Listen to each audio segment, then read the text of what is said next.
I played a game of Monopoly last night, and it got me thinking about tiny houses. So I had to get my boys Ryan and Chandler on, who are part of this musical band organization group called The House That Is Tiny, the Tiny House, because you're gonna have to wait and find out why they call it that. Yeah, I've never actually had three people at once, despite what my search history results would make you believe. What did he say? We had a great conversation. It was a really good talk. You should definitely listen. You should definitely subscribe, and you should definitely enjoy the interview. You're looking like EPMD over there, Chandler. I look like what? EPMD. Who's that? Look him up. Okay. Yeah, look him up. I'm just kidding. Yeah, you Oh, fool. as if you know. Is this a little bit better? Yeah, it is. Okay, sweet. Oh, Wait, my phone. Yeah, that's what should be. You're right, Emmett. That's funny. Wait, how about this? That's much better, actually. Much better. Okay, okay, cool. And then, are you hearing yourself No. speak? You can't hear yourself. Okay. I mean, like, I can hear myself in my ears. Okay, for sure. Okay, all right. Just making sure. Like, my ears are working good.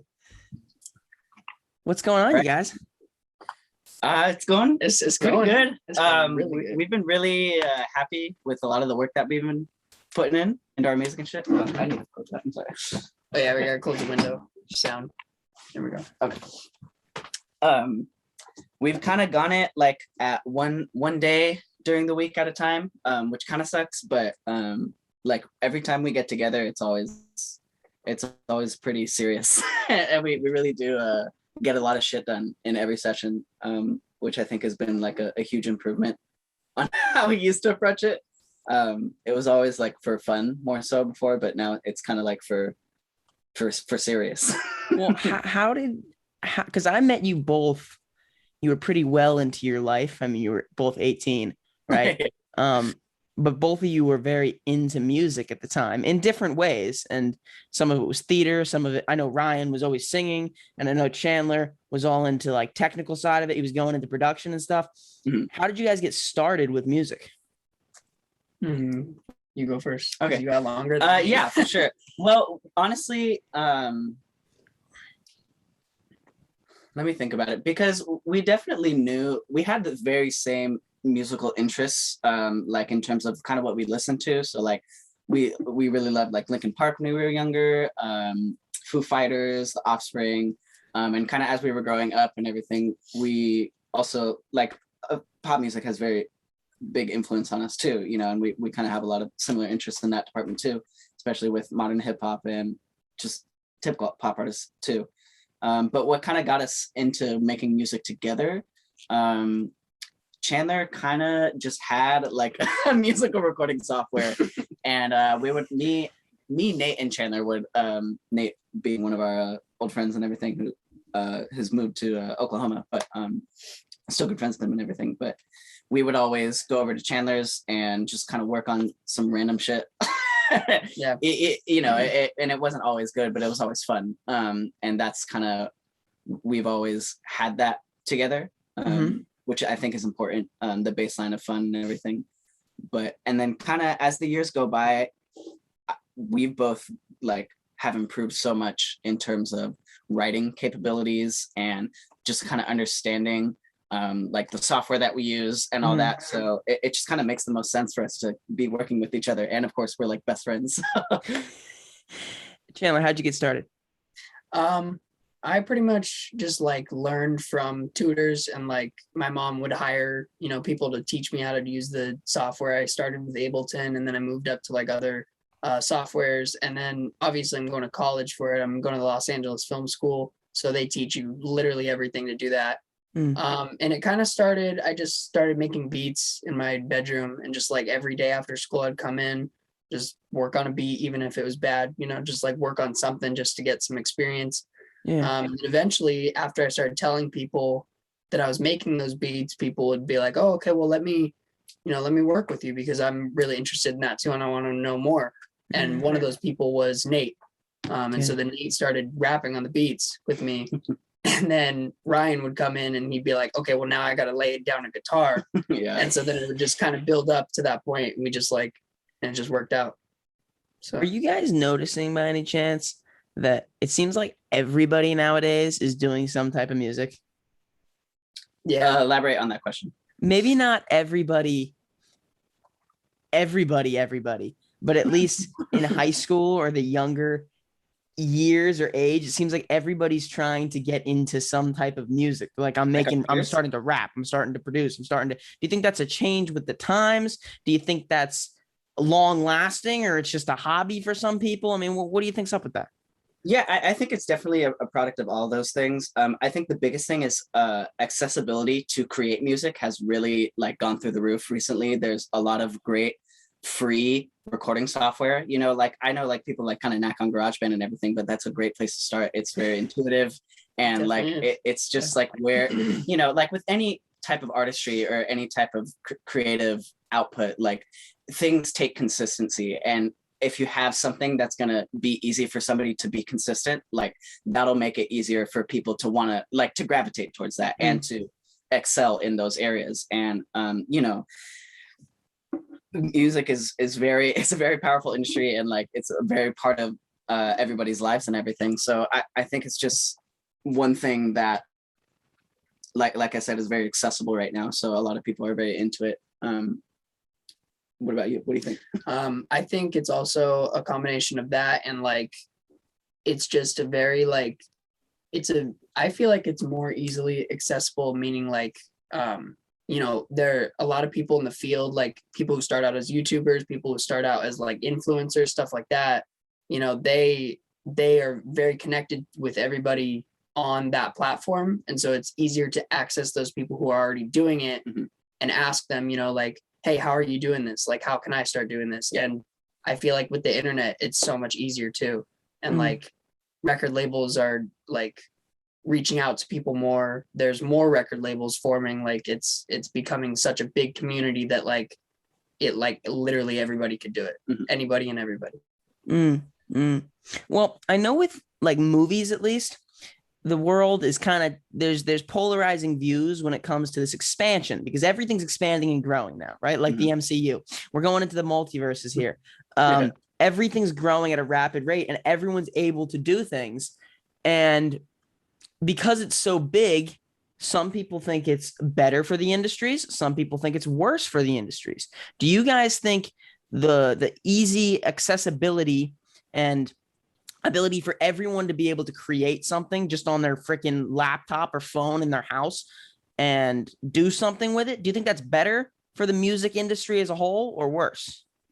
I think it's better, because honestly, it really shows like that you want to create something. That's all that matters. Is like, I feel like as long as you have that motive to go far and create something good, you know, that's good for the community in general, because then it brightens everybody else's day. It's like a very positive note, you know, everybody gets up because of that. Yeah, and I definitely kind of agree that it's more of a positive thing. I think that at the bottom line, music is something that's meant to be shared. And if it's more easily shared, it's better for music.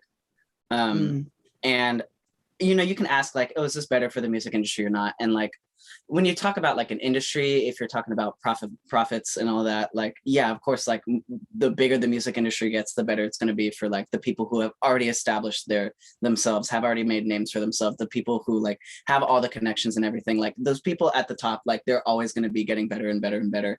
But like, I think that just the fact that it is more accessible and everything, like kind of Chandler was saying earlier, it absolutely is like possible for people who have like very low socioeconomic backgrounds, or, you know, just people you don't think that could make it that far can make it that far. And I'm not saying that like it's going to be everybody, and it's going to be a very small amount of people that even like can live off of it.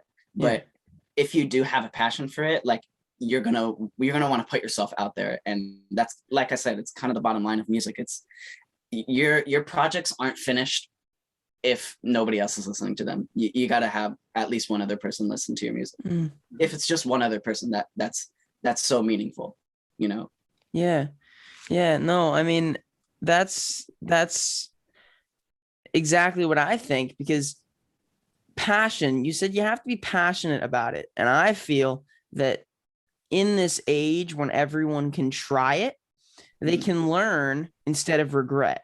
You know, Yeah, they can experience it and go, I tried the music thing. And, it turns out I actually just sucked and I didn't really want to work that hard. So I didn't make it, instead of being a 55-year-old person going, yeah, no, I just didn't want to. I didn't want to try it. And that's my viewpoint from a young kid. I'm like looking at it and I go, I literally try everything. I have that opportunity. And I feel like everyone can with whatever they're trying to do now. Maybe not everything. Maybe you can't like pretend to be a surgeon. You might have yeah, for sure. That's going to take a lot longer. I personally feel like the right music, no matter what genre, is the most powerful voice that someone can use to get their point, their ideals, their message across. Do you guys have a specific voice or message you want to be saying? Usually, like for me, how I think about our songs is like each different, like the project we're coming up with right now, each different song has its own message and voice. And I think it doesn't really connect as a whole, like the project as a whole. I think we just try to like individualize the songs and just try to create one message in each one so that you can get multiple. And I think like each of our songs have a whole different perspective, and like you can, and I feel like we do that to create like more of a I don't know how to say this. We do it so that like everybody who's listening gets something from it. Even if one song didn't, come to you, another one will, because we're talking about something else that will, accustom to you better. Yeah. And honestly, like, I don't even know if I would say that was like a conscious decision. I think I think that was probably just more of a product of like, we're young and we got like a lot of shit to say in the first time that we want to say it. It's like making a big That's splash pretty and much everything. it, yeah. But no, totally. And like, as for like a general thing, like most of the lyrics that you write, like if you're not like a songwriter, and what I mean by that is like somebody who writes for other people to sing and everything. Okay. I mean, even they do this in their processes and everything, but all of your songs, they're gonna relate to something that you've experienced, and I think a big topic that like our two biggest songs, or at least the two that I'm like most proud of like so far and everything, touch on are like nostalgia and looking back, and like kind of coming to terms with growing up. I wouldn't say that like growing is like the theme, but it's more just like kind of coming to the realization that like life takes a lot of responsibility. Yeah. And it's very it can get really difficult at times, and I know that like me and Chandler really struggled through the pandemic, like mental health wise and everything. And I know that like he's been overworked at times, and I've had a lot of shit at my plate at times, and like that feeling sucks. But like, I think through this music, you can really hear and feel from it our joy that we get out of the music. Right. And I think like we also, like with what he was saying, like mental health and feeling overworked, that's another theme of one of our songs. And I feel like when we express that, it's just like I feel like that's such a universal feeling, because everybody has at least experienced some level of, I feel too stressed out, I feel overworked, I feel bad, I feel shitty. Yeah, like it's just everybody feels sad sometimes. You just got to express that. Yeah. I mean, and it's the same thing with growing up. I mean, no matter what age you are, or I mean, maybe up until like 6 years old, but any age after that, no matter what age you're in, you're facing a new freaking time. It's a different, when you're in middle school, it's, oh, holy shit, I'm going to fucking high school. And then after high school, it's, oh my God, I got to be an adult now. I got to like the real stuff. And then you are an adult after, like with the spot you guys are in, it's like, no, I'm actually living this now. Yeah. So like it goes quick. It's too quick. And that's one of the things about all this, this boom and ability for everyone to be making music, is that you're getting to hear voices that you wouldn't normally hear. Right. Exactly.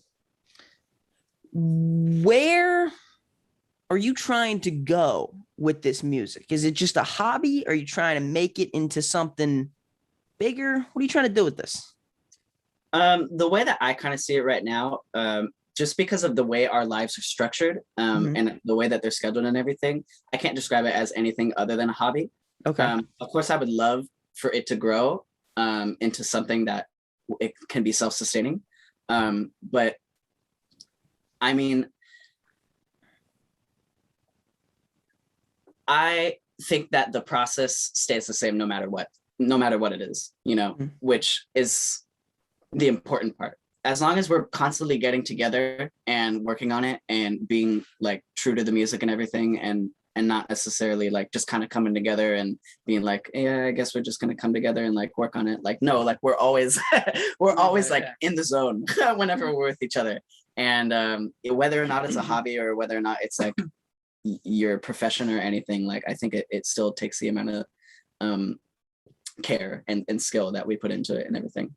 What do you think? And like elaborating off that, like I feel like every time we come into the studio, it's like we always have a certain goal to get, and it's not like oh, like let's make a hit, like let's make something that'll blow up so that we could get all this money, Yeah. I personally think we're creating it for like what we were just saying, like so that people can get a message and be like, oh my gosh, I'm feeling like this too, and relate to it, and feel that like magical feeling that people get when they listen to music. And and a lot of like the instruments we're using, like we want to express that through those too, like we have a certain sound that's like very nostalgic, like he said. Like we want to create a feeling for somebody.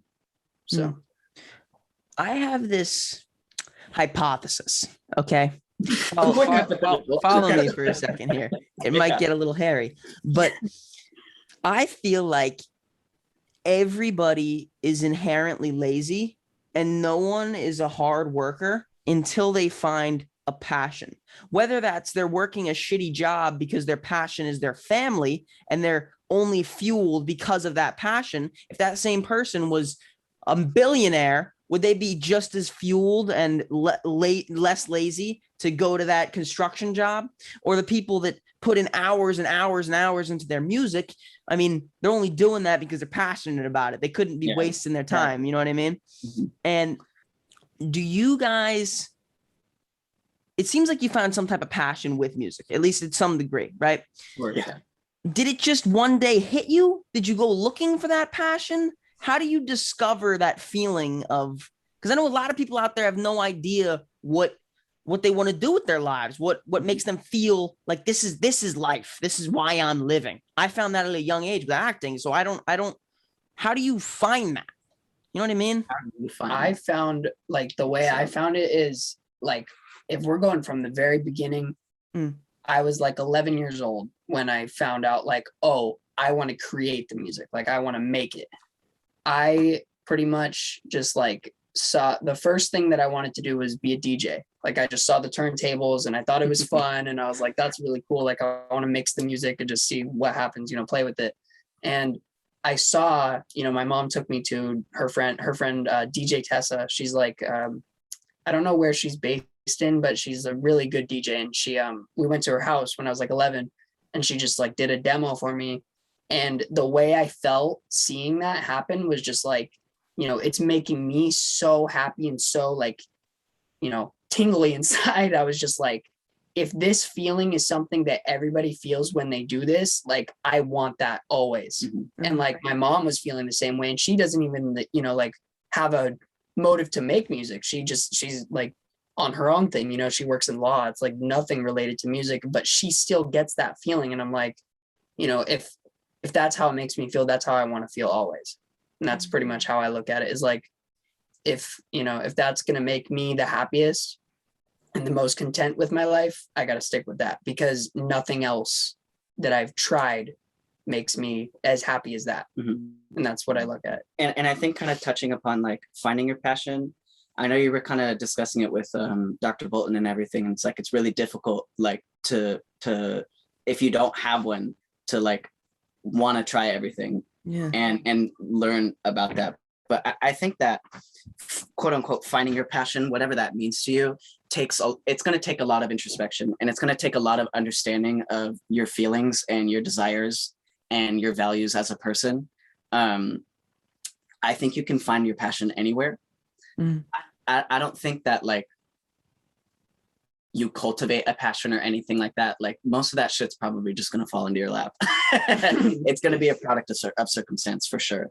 And that might not be like the best thing to hear, but I think it's absolutely true, that things like in terms of like people our age and people in high school and everything, you're going through so much shit and you're doing so many different things and you're juggling so much stuff. It's kind of hard to think about like the future and where you fit in that and everything. But like Chandler was saying, like it really is just a passion is honestly something that you come back to it, and at least like 50% of the time you're happy with it. You know, there's not everything will always make you happy in the world. That's not how humans work. Like you can eat a candy bar like one time and be like, this is the best shit ever, and like on that 100th try of the candy bar you're gonna be like, I literally like I'm so fucking sick of this shit. Yeah. You know, like that's just not how human emotions work. That's not how our brains are structured or anything like that. But if you get lucky and find something that makes you happy at least 50% of the time you do it, like that's probably what you're gonna be set with and everything. And like I said, it really just takes a lot of understanding of your personal values and kind of where you want to fit in this world. Do you find yourself like being a family man? Is that your passion? Like, I mean, maybe you don't know, but maybe you're really interested. Like maybe you just want to fucking like raise a kid, you know, and that's your passion. Like that's really it for some people. And it's like that sometimes, simple. like you said, sometimes it ends in your lap, and that's Yeah, it. exactly. And, like, it just happens, and it's fate. And like it's just like one time you sign up for these acting classes and you find out that like that's like the best shit. You're in the like, world. I'm really good at this for some reason. Yeah, you know? for like, some reason. Like, and it's just it really is random. It just works. Yeah, it really just works. Dude, that's like that 50% thing you just said is so true, because I was talking to someone the other day, and I was like, everything is a job for a reason. If it didn't suck in some regard, you wouldn't be getting paid for it. Yeah, you know what I mean? Yeah. So the once anything goes from being a hobby to then being, okay, this is what I want to be my career, I feel like that's where it really steps up to being that 50%. Maybe 50% is a big number. Just at least happier than any other thing you could be doing. But the only way I think you can figure that out is by trying everything. By doing it, and asking those stupid, asking dumb questions and trying to just taking dumb decisions that you think would be dumb, but might not be dumb. Like you don't know they're dumb until you finish them. And then you go, okay, I regret that. Like you were saying, introspective and looking back on things. I mean, I don't want people, including myself, to look back with regret. I want to look back and either say, I don't think there's anything you could look back on besides not doing anything and saying, and have that I feeling, regret that. right? Yeah. Like at least I tried, you know? Yeah. I think the biggest thing with regret is like it's mainly a feeling of like emptiness and anger. And that can only come from not doing something, you know? Right. Like you might say that you regretted like making a decision, but it's probably because you just feel bad about like your rationality or decision making in that process. But like no matter what, like if you made a decision and you learned that it was a bad decision, guess what you fucking did? You fucking learned something. And that's such a great thing. That is such a great thing. It really is. And I feel like that's another thing when it comes to finding your passion or finding what you want to be spending your life doing. It's got to be something that you never want to stop learning about, you know? Like I'm sure when you guys are making with music, I mean, music is such a big, we gotta narrow that down. We gotta find a genre for you guys in a second, but because we're just saying music right now, and the house is pretty big. The house isn't super tiny. Right. It's so broad. One more time.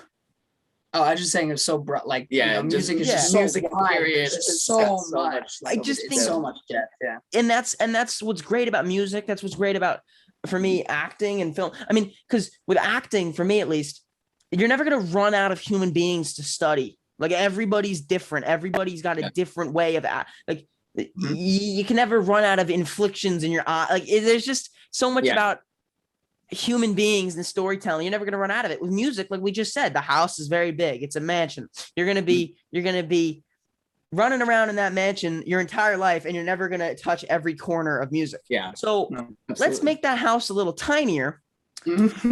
First off, why is your band called The House is Tiny, or your group called The House is?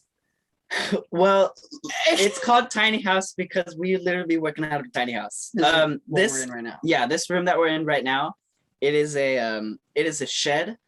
It is a shack. It is it's basically, it used to be used for okay, let me take you down the timeline. So I'm following you. I'm following you down. My dad built this, or my dad had this built, and he kind of originally had it for where it was like an extra room that people could like sleep in. There's this couch right here that's a pull-out bed, and then there's a loft up there. And it kind of turned into extra storage because we kind of got a lot of shit. And it was that for about like 4 years, maybe 4. And like this whole room, like you couldn't fit me or this laptop or Chandler in this room because of how much stuff was in it. But like me and my dad just kind of got the idea to turn it into a workspace for myself. Sorry, I keep fucking doing that. Into a workspace for music for myself and everything. So that was a big project, and that probably took like a month to like get everything out of here. And there's still a lot of shit in here. Like the loft is filled with a lot of shit, and the spot next to the bed is like really ugly. And but like we got the piano in here, we got a big monitor, we got like music stand, we got my amp down there and everything. Can't really see it, but we got the lights, like the LED lights. They're all across it the looks wall. fucking good. Yeah. So, but basically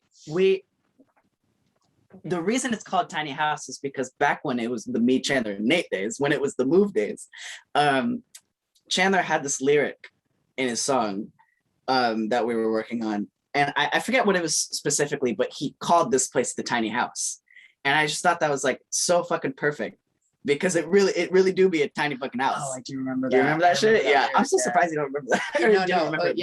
No, we like me, Nate, and Ryan before Nate moved, we were really set on making music. Yeah, together. Like we all actually had some three tracks. wanted to do, like we had like at least 4 tracks where we were like we need to at least release this. Like shitty or not, we need to like try to do it. Mm-hmm. And like I do remember that lyric, and it was just like it was something saying about like how all 3 of us are just like vibing in a tiny house. We're just like making music in a tiny house. Like that's it. And it is just like a perfect descriptor for this. And it really doesn't go beyond that or anything. There's no like profound statement that I have to make or anything about. I just think it's like, it just like worked perfectly for like a duo group. And it's a tiny house. What genre of music do you, because right now I'm just imagining you guys like with Nate there, I'm imagining this like hip hop funk type vibe, but right now with Chandler's look going on, I'm imagining you guys just sitting there like playing the bongos, and then Ryan comes in with a triangle to finish it off. Let us clear the air for you. So honestly, it's really difficult because I think that we don't necessarily like, we definitely pull from genres, but we pull from artists more so. Like there's more elements of songs that like I would say like this part of the song, or this like literally this audio track of the song, this is from this artist. This part, this is from this artist. And like different elements. Yeah, absolutely. I think like for the stuff that the parts that I write and everything, I think big influences are like 311, Incubus, Depeche Mode. And the way that I play guitar, like I grew up like learning like Stevie Ray Vaughan and like blues and everything. So a lot of like my solos, if you hear one in there, you're gonna be like, oh yeah, that's definitely blues inspired. But like, what about you? What would you say you pull from? I mean, like all the drums that I do, I definitely pull from like older rap. I like I would say, well, okay, first of all, both old and new. Yeah, because I don't want to say just old, because old school is like a lot different. There's like very separate. But for new school, dude, I know it's a trip, but looking back, like the Eminem show is old school rap now. Exactly right. And it's like it doesn't seem like it, right? So I would say I pulled definitely from Mac Miller. A lot of my lyric stuff is from Mac Miller a lot. Drums, I try to go for like Earth Gang kind of like vibes. Yeah. Okay. Fuck with And Earth then Gang. a lot of the drums, like the sound, I feel like it's more like a kind of like a Tribe Called Quest sound. Okay. That's where the old school kind of comes in. It's like a little more alternative, but any more influences, like he already said, Depeche Mode, that's a really big one for both of us. Yeah, Like absolutely. one of the first songs we made off of this project, we were like, this is heavily influenced off of big Depeche Mode. And for anybody listening who doesn't know, that they're like a huge like cult kind of. They have a huge cult following. They blew up in the 80s and everything. They were pioneers kind of like the synth sound and everything and synth dance, and they kind of like progressed past that and everything. They still make music to this day, but very, very synth heavy and very like it's so difficult to describe that kind of music, but like I think a big thing about how they make music is like every element of the song has a purpose, and like there's just so many layers and layers that you can listen to the song like 20 times and you found something new. You know, and I think that I love that about music. And if you're asking like what type of genre do you make? Like, I don't even know, like fucking layered music, whatever you want to call that. Right. Like there's literally like so many different like things that make the song what the song is. And they all balance together in like perfect harmony. And like I said, like every single time you listen to it, it's gonna be like, oh shit, I didn't even hear that does that at that point. Like that's so fucking cool, you know? And like that, I love that experience. And I obviously I love putting that into my music, and I think that's a really like I mean, you know, don't get me wrong, like I'm very sorry to toot my own horn, but I'm very musically talented. I got a good ear and shit, but we know, Ryan, we know, we're aware. Like, most people like even besides that, like people will still be able to pick up on those type of things, and I think that discovery is like awesome. I mean, that's what we're talking about. I mean, finding discoveries and learning things. That's why we listen. That's why we listen to music. That's why some people like new Eminem, is because you can listen to the song 30,000 times and you're still picking up on new lyrics and doubles. And you're like, you're like, bro, like what? I didn't even realize he was saying snowman and snowman with a man. But like I love the Roots for that reason, because I mean, Black Thought is a freaking great rapper, but he could easily go solo. But the fact that he's with a band that's a real band is it's just a great sound. I mean, Logic to me put it perfectly. And in that song 100 Miles and Running, I think is that perfect example, is that we fucking love that song. I just want my voice to be another instrument. I don't rap to be the star. Like when you hear G-Eazy rap, you're like, all right, he's rapping because he's the rapper. Like the beat is I get you. But you hear a guy like Logic rap on a song at least like that. Maybe not the Tarantino albums, but on a song like that, he's just like, you don't even listen really to what he's saying. You're just kind of listening to everything come together. The trumpets. Right. The fuck. That's what I mean. That's what Kanye does too. I mean, his lyrics are okay. Like he's got good. And that's how like when I write too, I feel like when I'm trying to create a flow, I'm not trying to create it so that it like fits as a rap. I'm trying to create it so that it's like you said, another instrument. It's like going with the music. It makes musical sense. Yeah. Right.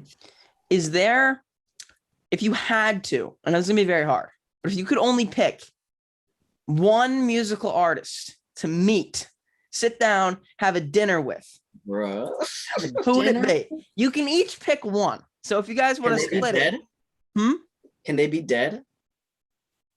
Yes, we'll let them be dead. They can be dead, but they'd be alive in this situation. They wouldn't. Right. We don't want to die. Yeah, no.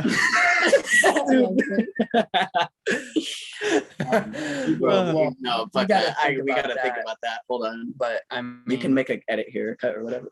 Yeah, no, I'll cut or do something. Yeah. Play some like I'll play some like some elevator music right now, and I'll just zoom into your guys' faces really slow. Any motherfucking artist, any musical artist, any of them. Any of them? That's not true, dude. You wouldn't want to sit down and have dinner with Trippie Redd. Oh no, okay, we're not saying any of them. I'm saying we're just saying like No offense to Trippy Red, Yeah. but I wouldn't want to have dinner with that guy. Right.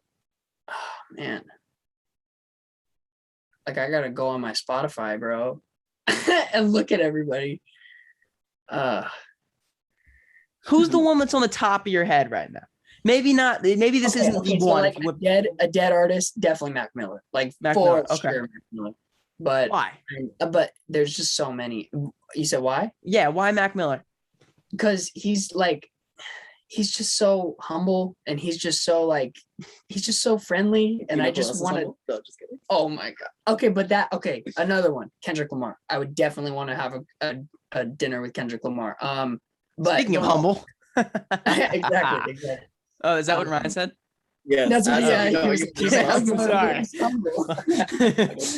But like going back to Mac Miller, I just think he's just so creatively talented, and he's like he has a lot of he's got a lot going for him. And I mean, I'm talking about like as if he's still alive, but like but I think he would just give me so much advice, and he would just like he would open my eyes to more in music. And I feel because he's so different. Like he's definitely got a genre. It's hip hop, it's rap, but like he's doing it in his own way. You know what I mean? Like he's doing it the Mac Miller way. Like he's doing it. It's not like he doesn't sound like Eminem. Obviously, he probably pulls from Eminem. He probably pulls from Logic. He probably pulls from other people. But it's like he's Mac Miller. Like it makes him him. Like that's it.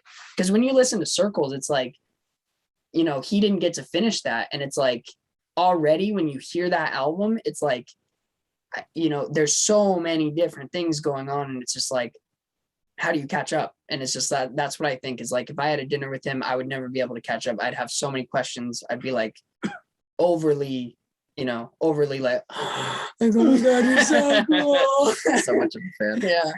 Yeah. Fanboying. I think for me, it's got to be probably Martin Gore from Depeche Mode. I know I've already brought up the band and everything, but like literally just to learn how do you add so much to a song and not take away from it? Because there's a certain point in music writing where you reach where like you kind of have to let go of the song. You kind of have to be like, if I add anything more to this, it's gonna ruin like what the song has going for it.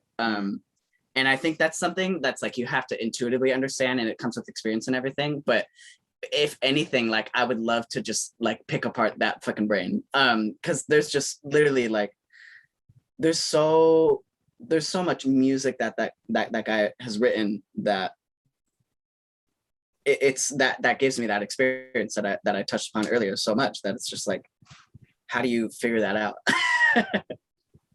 Yeah.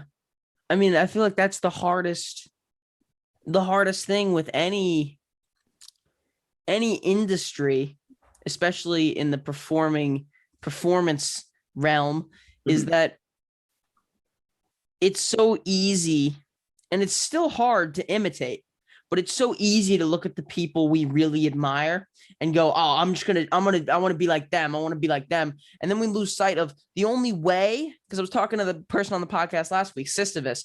He goes, the only way to make a masterpiece, in his opinion, at least, and I agreed with it, is to not listen to anybody else and find your own voice. Because only through your own unique thing will you leave.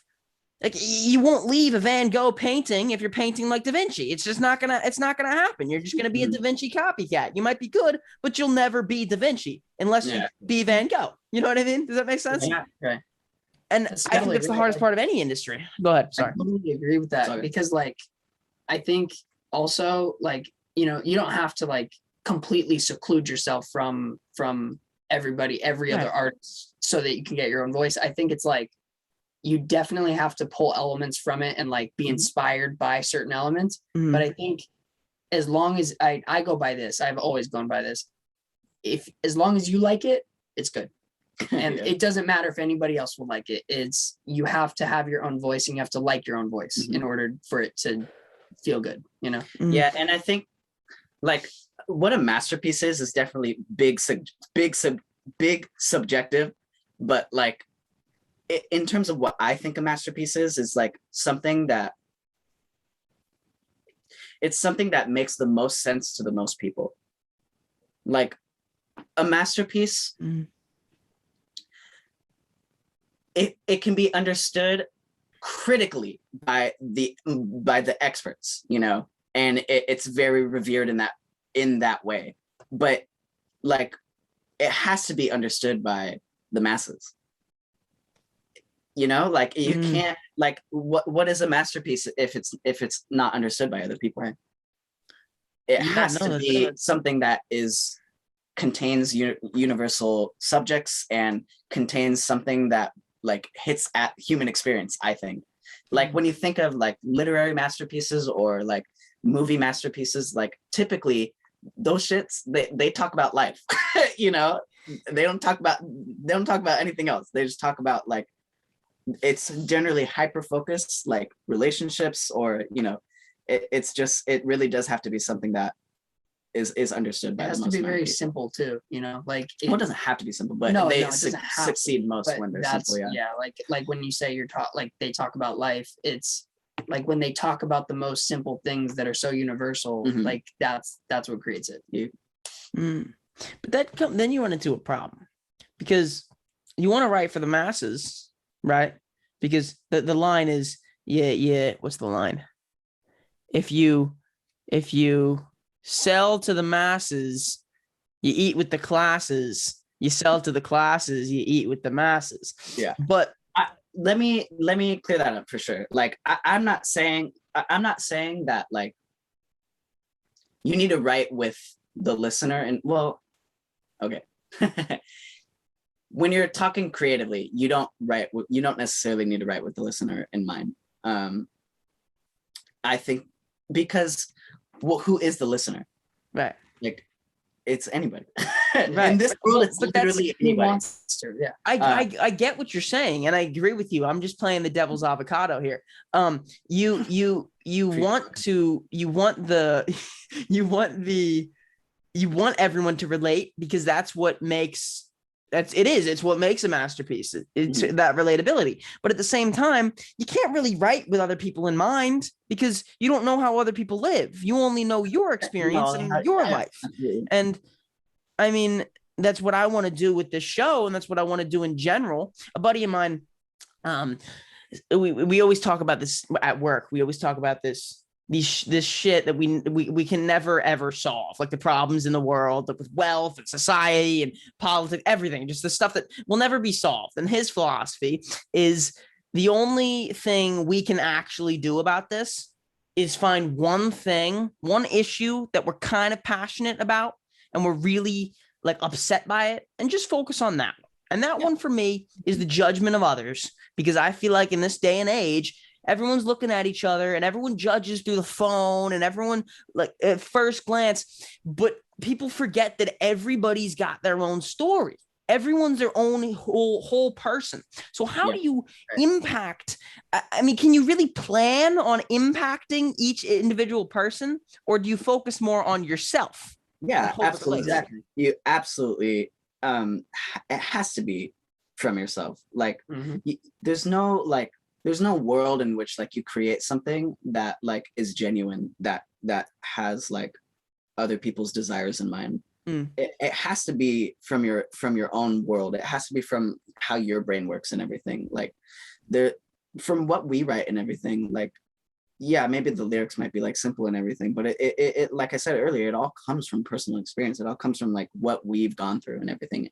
And I'm not saying like we've gone through a shit ton. Like, we're very like privileged people, and we're very very lucky to be in the positions that we're in, like to be making music and everything. But like, you know, life gets hard for everybody, and like everybody's got their own way of how life gets hard. And I think when you talk about how your life gets hard, like, that's when it really like resonates with people, because other people, it's one of the most comforting feelings to know that you're not alone.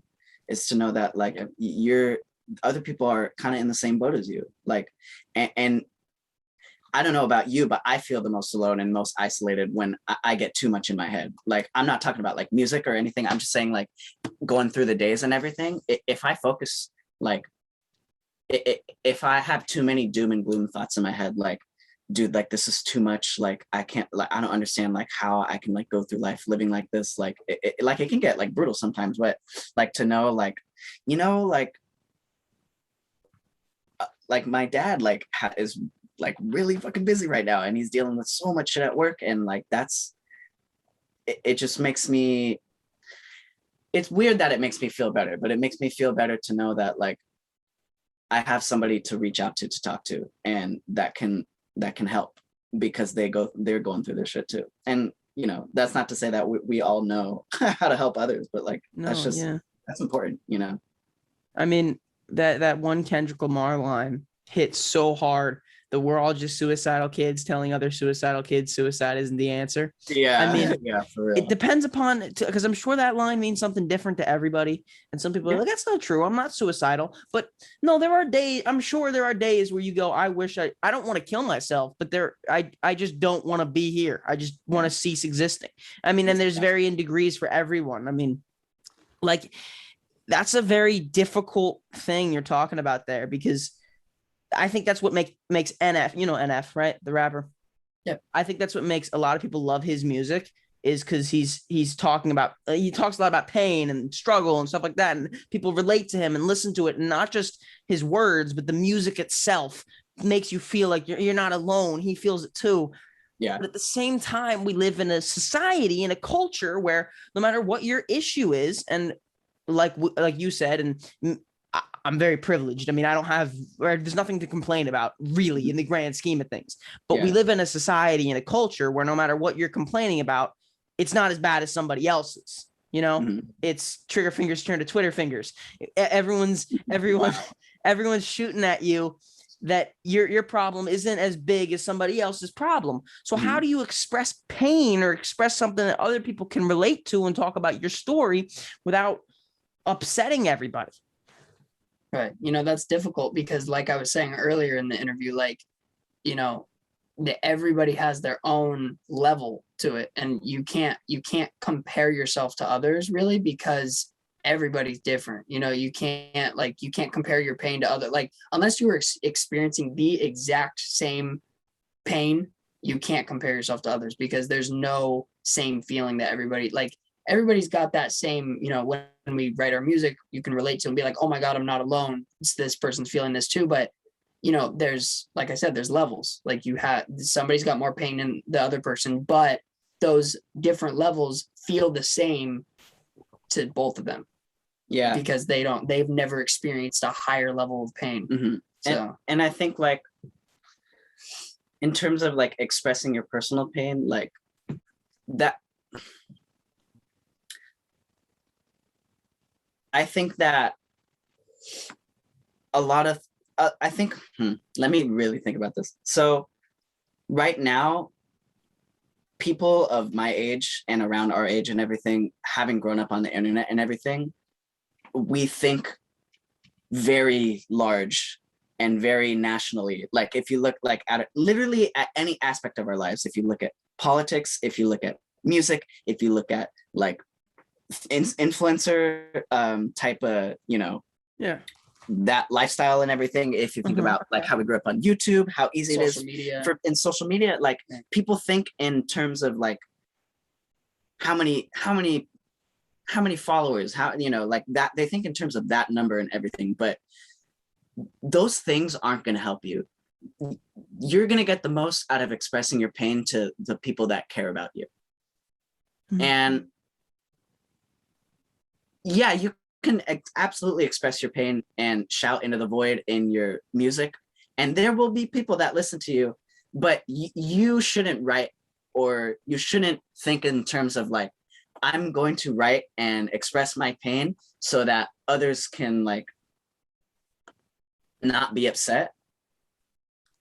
That's your own personal journey. That's something you got to reach out to people that care about you and people you care about to handle those feelings inside. I get the most from talking to others and just having them be there and listen. But if you're curious as to how to not upset people, I would say good luck in that journey. Because God, that's so... like we all like, there's always some shit to be upset about, you know? And it's really easy in this world to have people be upset at you, you know? And I think you just kind of gotta you got to understand that, and you got to take that information in, and you need to see whether or not criticism is valid. You need to see whether or not like you stayed true to yourself, and you got to ask yourself good questions in order to get through that stage of kind of where we are in this world in terms of putting an opinion out there, or putting yourself out there and being scrutinized, being picked apart, like that's a skill that you develop over time. And it just comes with experience. Man, that's such a good point about people need to live their own journey, and that going through that pain, that's or anything like that, that's something people need to figure out for themselves first. And it just opened this chasm in my brain waves about maybe one of the problems we have going on right now with our there's no denying we're having a hard time getting along with each other as a people, as a race of human beings. Maybe one of the problems is that everybody nowadays, in a way, is on being inspected like a celebrity. Everyone's lives, not everyone, but most people's lives are pretty public. Yeah, and instead of going through these personal journeys that they need to figure out for themselves, they're going through these personal journeys on an Instagram live with 100 people watching. Yeah, for millions and millions of opinions to be had about it. And that's fucking, like, I don't think we're wired to handle that. Like, we're not wired to handle thousands and thousands of negative comments.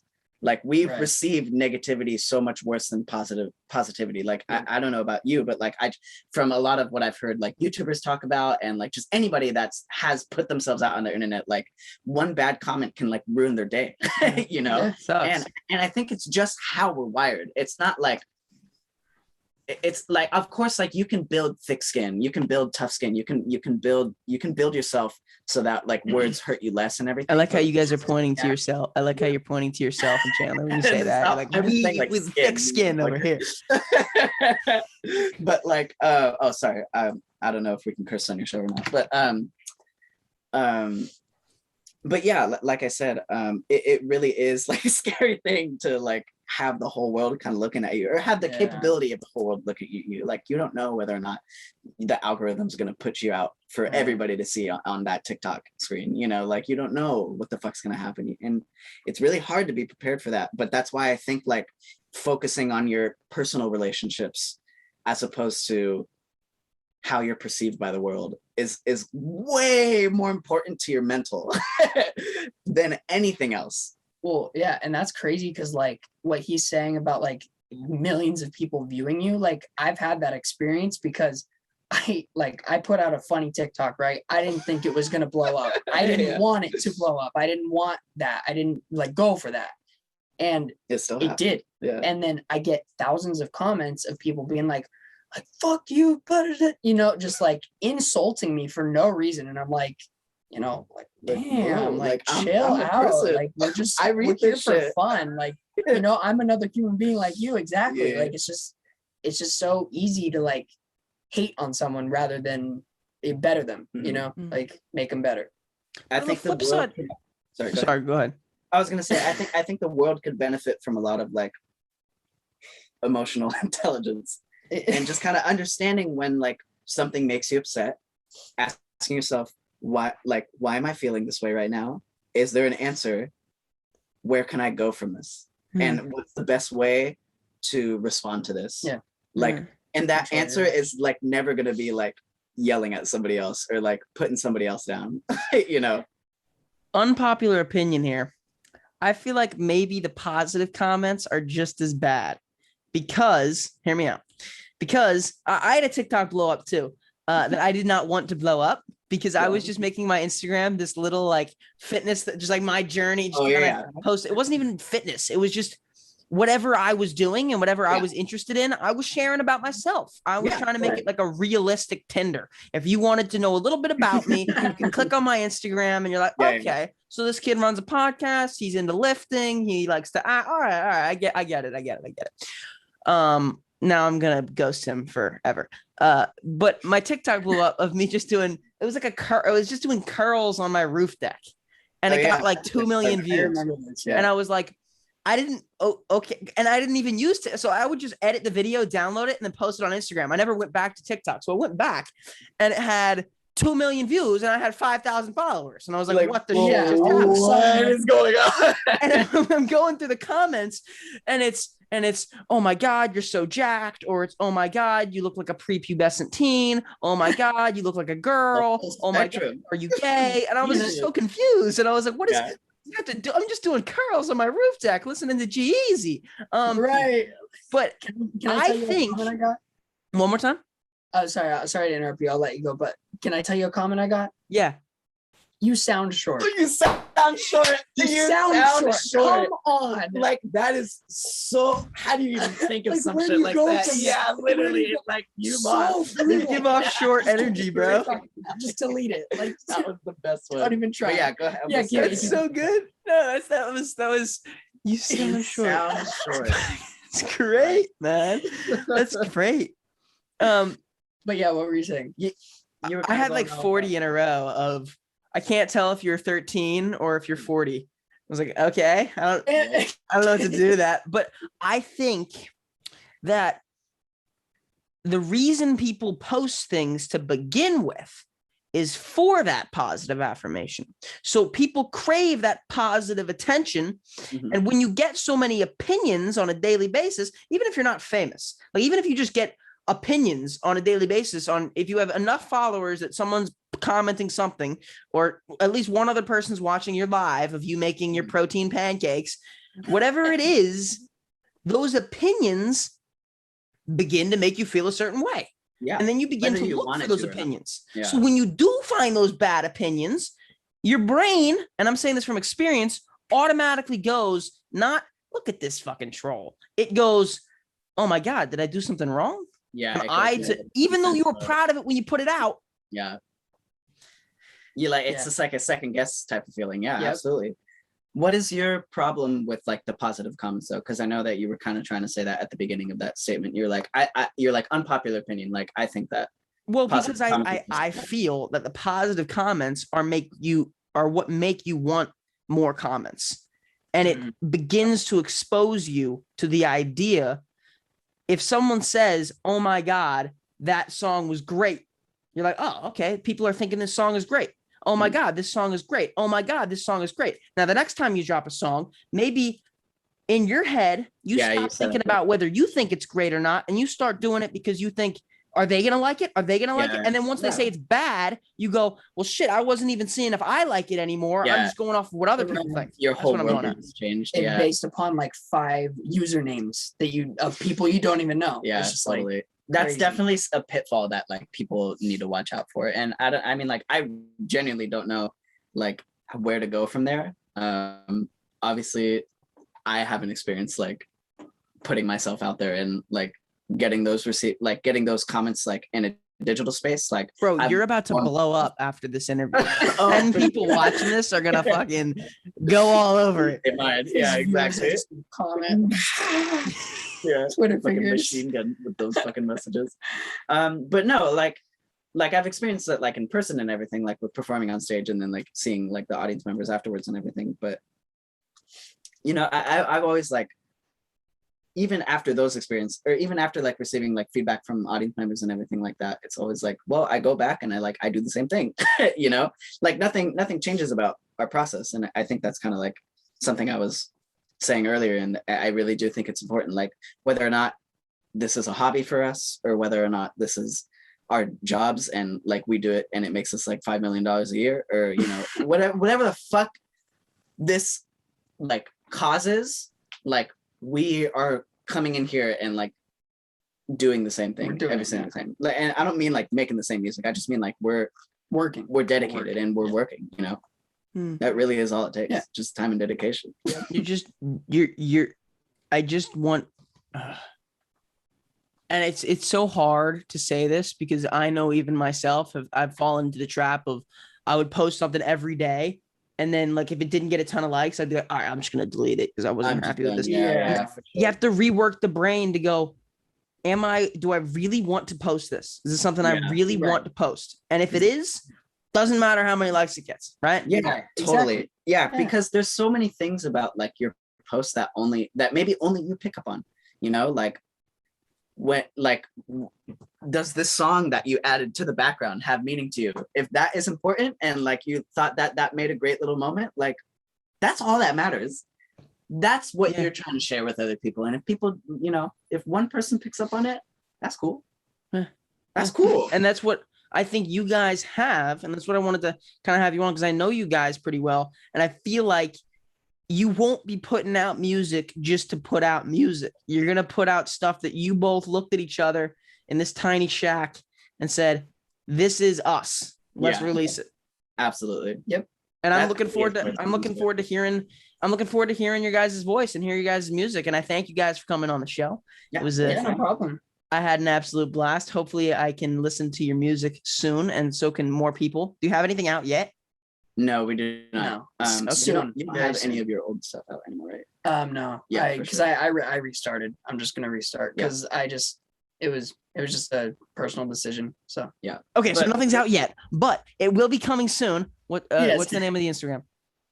The @ is a house that is tiny, and then in house that is tiny. the Just house. oh, Just it's house. just house that is tiny. Sorry, I didn't make. And or you could just do tiny space house. Yeah. And you'll probably find it pretty easily. Okay. But yeah. Everybody go follow. Make sure you subscribe to Homeroom. Drop a comment down below if you think I sucked. Drop a comment down below if you think I was great. If you think they were great. If you think I should have had different guests. If you think there are other guests I should have on. And make sure, as always, you be yourself, but be better.